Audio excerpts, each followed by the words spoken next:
Buenos días, un agradecimiento al Colegio Colombiano de Hemodinamia por la invitación a este simposio de tratamiento o de prevención de eventos cerebrovasculares en fibrilación auricular.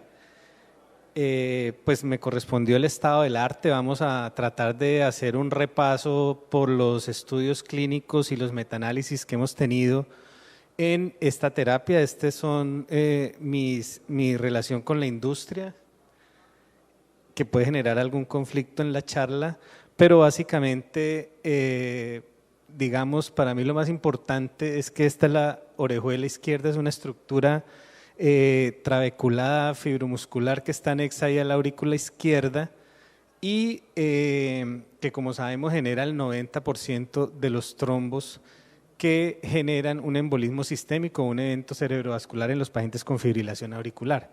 De tal suerte que a alguien se le ocurrió la idea de cerrar ese orificio para prevenir que los trombos que se generan en su interior migren y causen esta fatal complicación de los eventos cerebrovasculares y los embolismos sistémicos. Esto es lo que sucede: se cierra la orejuela, viene primero un fenómeno trombótico inflamatorio con agregación plaquetaria, monocitos, fibrina, que luego genera una capa que impide el paso de los trombos que se continúan formando en el interior para que salgan hacia la aurícula izquierda y migren sistémicamente. Entonces, ¿qué sabemos? Que tenemos estos pacientes con fibrilación auricular que el 90% se les genera los trombos en la orejuela y debemos evitar que causen estas complicaciones. ¿Qué pacientes tenemos? Tenemos unos pacientes que pueden tener fibrilación auricular y ser elegibles a la terapia anticoagulante oral. En esos pacientes, pues sabemos que, digamos, el estándar tradicional de oro es la warfarina, y sabemos que hasta entre un 33 y un 45% de los pacientes suspenden la warfarina y no toman más en un momento determinado, con otro punto muy agravante, y es que hasta un 36% de los pacientes que están tomando warfarina no tienen un INR terapéutico. Es decir, que tenemos un muy alto porcentaje de pacientes que, si bien pueden recibir, son candidatos, no tienen contraindicación, no están recibiendo la terapia que le previene los eventos cerebrovasculares. Con los anticoagulantes orales directos no hay mucha diferencia. Tenemos que hasta un 30% de los pacientes pueden suspender en el lapso de 2 años la terapia. Entonces, tenemos esta alternativa que surge de poder realizar el cierre, prevenir los eventos embólicos sin necesidad de tomar la terapia con una sola, con una sola intervención, digámoslo así. El Watchman es el dispositivo más estudiado, tiene más de 3.000 pacientes, más de 9.000 pacientes años de seguimiento. Y en el metaanálisis de los 2 estudios clínicos que logró la aprobación por FDA, se logró demostrar los puntos de eficacia con una no diferencia estadísticamente significativa en la presencia de los eventos cerebrovasculares o embolismos sistémicos, y cuando se discrimina ni los eventos isquémicos ni los embolismos sistémicos hubo diferencias, y sí hubo una muy importante, que es el SB, que causa una disabilidad importante, incapacidad importante en el paciente o fatal. En ese sí fue a favor del cierre de orejuela, de tal suerte que con esto podemos confirmar que hay una eficacia de la terapia. En cuanto a todas las causas de mortalidad, tampoco hubo diferencia estadísticamente significativa, y en los sangrados tampoco hubo diferencia estadísticamente significativa. Muy importante que cuando ya se sacan los sangrados generados por el procedimiento, también tenemos una importante ventaja favorable para el cierre de orejuela en estos pacientes que tienen indicación de cierre. Lo que les había mostrado, una importante disminución del 55% del riesgo de evento cerebrovascular fatal o incapacitante, lo cual pues es muy importante. Esto ocurría en pacientes, digamos, de bajo riesgo de sangrado. Entonces surgió la pregunta de qué hacemos con esos pacientes que tienen alto riesgo de sangrado y fuera de eso también tienen un alto riesgo embólico. Y de ahí surgió el Praga 17, que es un estudio de pacientes con FA no valvular y con estos scores de sangrado. Y en cuanto al punto de eficacia, se logró demostrar que no hay diferencia estadísticamente significativa en los dos grupos en todos los eventos cerebrovasculares y la isquemia cerebral transitoria. También se demostró que no hay diferencia estadísticamente significativa en la muerte cardiovascular. Y también se demostró que no hay diferencia estadísticamente significativa en el sangrado. Y cuando se saca el sangrado relacionado con el procedimiento, es decir, el que presenta en los primeros 7 días o durante la estancia hospitalaria de los pacientes, sí está a favor del cierre de orejuela al tener una menor incidencia de este sangrado. Recientemente se publica este metaanálisis donde ya incluye los 3 estudios aleatorizados de cierre de orejuela comparados con la anticoagulación oral y se demuestra en este metaanálisis que tampoco hay diferencia estadísticamente significativa en todas las causas de mortalidad, no hay diferencia estadísticamente significativa en la muerte cardiovascular. Cuando se discriminan todos los eventos cerebrovasculares, no hay diferencia estadísticamente significativa, tampoco en los eventos isquémicos. Obviamente a favor el hemorrágico pues es menor en el cierre de orejuela que en los pacientes anticoagulados y no hay diferencia estadísticamente significativa en los eventos incapacitantes. En cuanto a las complicaciones de sangrado, no hay diferencia estadísticamente significativa en el sangrado mayor y obviamente a favor del cierre de orejuela en los sangrados no relacionados con el procedimiento. De tal suerte que podemos decir que tenemos demostrada eficacia y seguridad de la terapia de cierre de orejuela en pacientes que son elegibles para terapia de anticoagulación oral como una alternativa, y eso es lo que tenemos aprobado en este momento, digamos, en FDA y en Europa. ¿Qué sucede con los pacientes que no son elegibles a terapia anticoagulante oral? Que es posiblemente en nuestro medio donde más tenemos incidencia de pacientes, precisamente, digamos, por las restricciones del sistema de salud, nos obliga a ser muy estrictos en la utilización de las terapias. Entonces, acá tenemos estos registros de factibilidad multicéntrico para evaluar el cierre de orejuela en pacientes con contraindicación de warfarina. Entonces, en estos pacientes se encontró una reducción del 77% de los eventos isquémicos encontrados en los pacientes a los que le realizó cierre de orejuela cuando se comparaban con lo que se esperaría para esos pacientes de acuerdo a su score de CHA2DS2-VASC y el presentado de acuerdo a lo que se esperaría si el paciente estuviera recibiendo clopidogrel.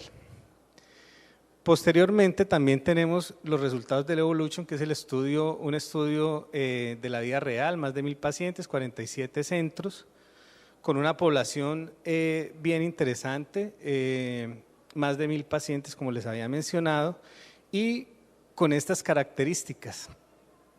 Sobre todo esto, mire, casi 40% con previo sangrado mayor o algún tipo de predisposición al sangrado. La mitad de los pacientes tenían un CHA2DS2 mayor de 5, un altísimo riesgo de embolismo, 40% altísimo riesgo de sangrado y hasta un 73% de pacientes tenían contraindicación para el uso de anticoagulantes. ¿Y qué se encontró? Un sangrado mayor de 2.5%, un sangrado mayor excluyendo los procedimientos de 2.1 y un sangrado fatal de 0.5%, con una supervivencia libre de eventos bien favorable para estos pacientes que reciban cierre de orejuela, con un aspecto muy importante que es este. Respecto a la suspensión de la terapia anticoagulante o antiagregante, pues ya que estos pacientes tienen algún tipo de contraindicación, tenemos que hasta el 70% de los pacientes en este registro se pudo hacer un cambio a antiagregación sencilla. Hasta un 17% de estos pacientes, a pesar de tener contraindicación de anticoagulación, persistió con doble antiagregación. Un 7% se logró o hasta un 7% de los pacientes se tuvo por alguna razón que suspender y no recibió ningún tipo de medicación. Y hasta un 5% de los pacientes recibió anticoagulantes orales, de tal suerte que tenemos todo el espectro de posibles terapias con unos resultados que ya vamos a ver muy importantes, una reducción del 80% de los eventos observados cuando se comparaba con los esperados a los pacientes que reciben aspirina y los esperados de acuerdo a su CHA2 DS2-VASC, una reducción hasta el 50% del sangrado cuando se comparaba el observado con el esperado de acuerdo a la escala de Hasbled. Importantísimo que cuando se discriminaba toda la cohorte en aquellos pacientes con historia de SB o evento cerebrovascular, en aquellos pacientes con historia de hemorragia o en aquellos pacientes de sangrado mayor, se persistía ese beneficio con una reducción del riesgo relativo entre el 70 y el 85%.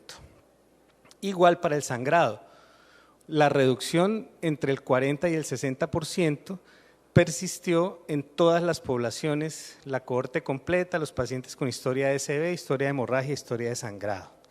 De tal suerte que se logra demostrar eficacia y seguridad en pacientes que son inelegibles para anticoagulación oral. Un punto importante y rápido que les quiero mostrar es la calidad de vida, porque a veces nosotros no olvidamos, pero nosotros hacemos todo nuestro intervencionismo y todas estas terapias es precisamente para que los pacientes tengan una mejor calidad de vida.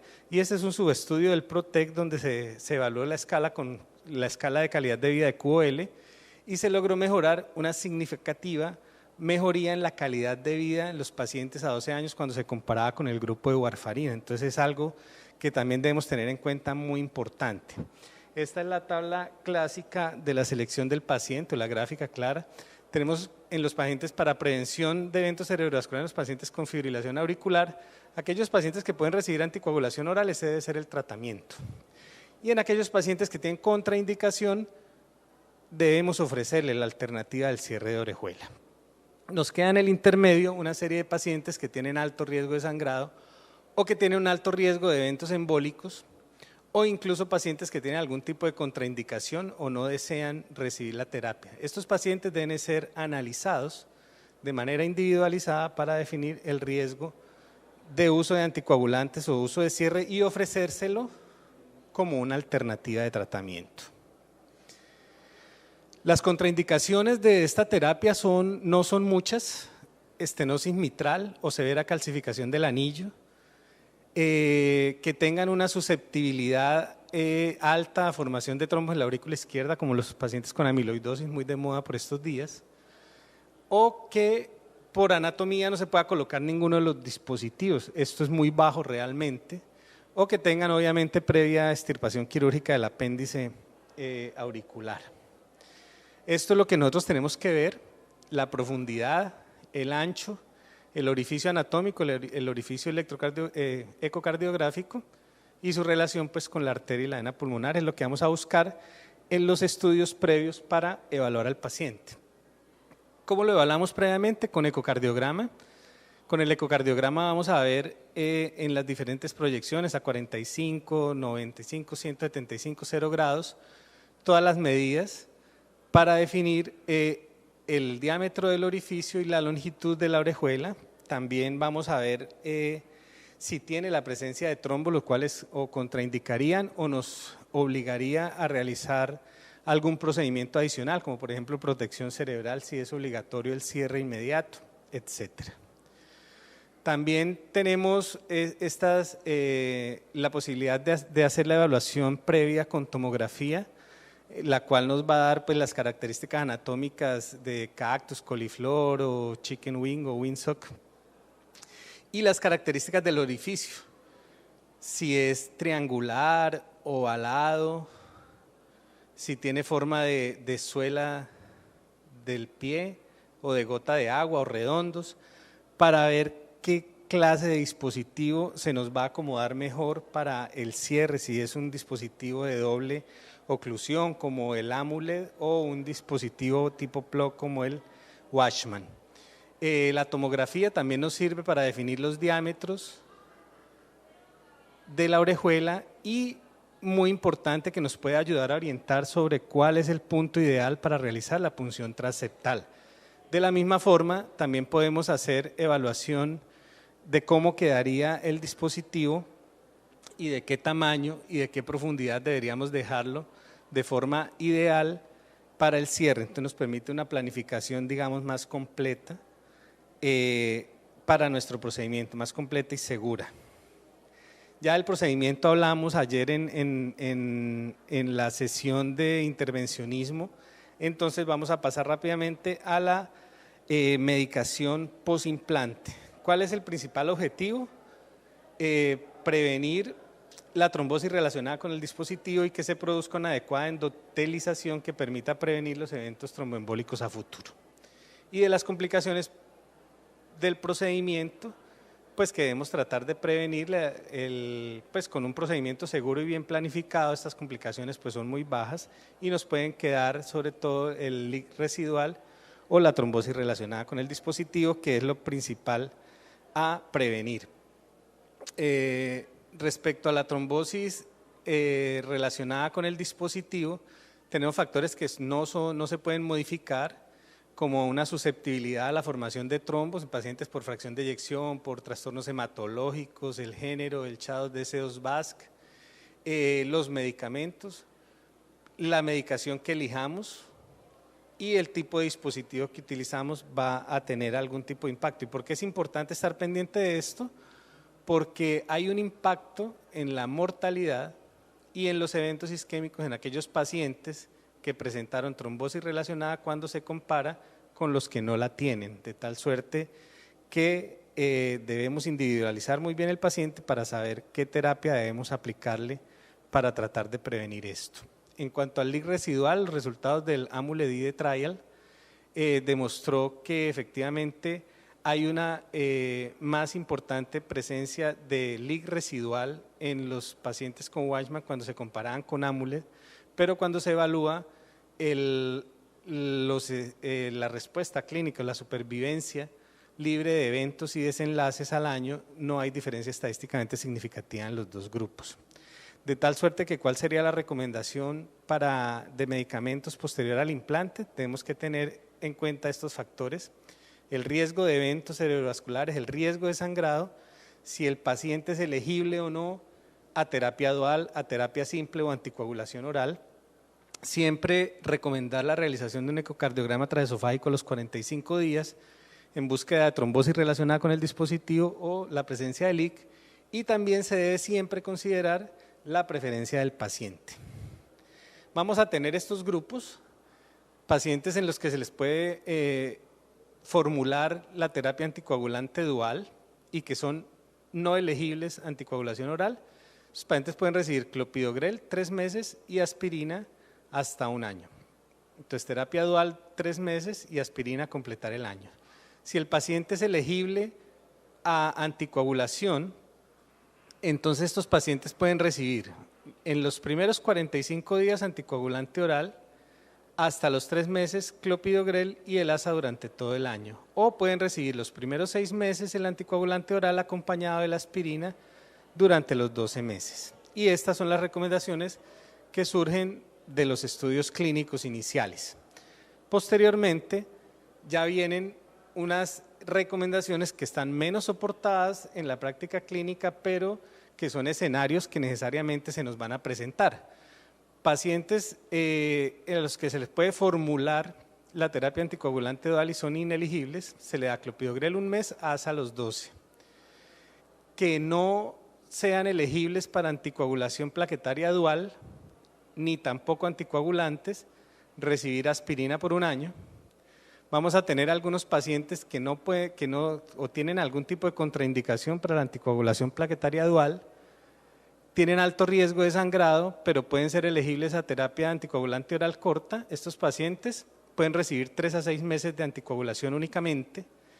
Y hay unos pacientes, muy pocos, pero que se presentan, pero que de acuerdo a la evolución sabemos que si es y nos toca hacerlo, se puede dejar sin ningún tipo de medicamento, con un buen desenlace.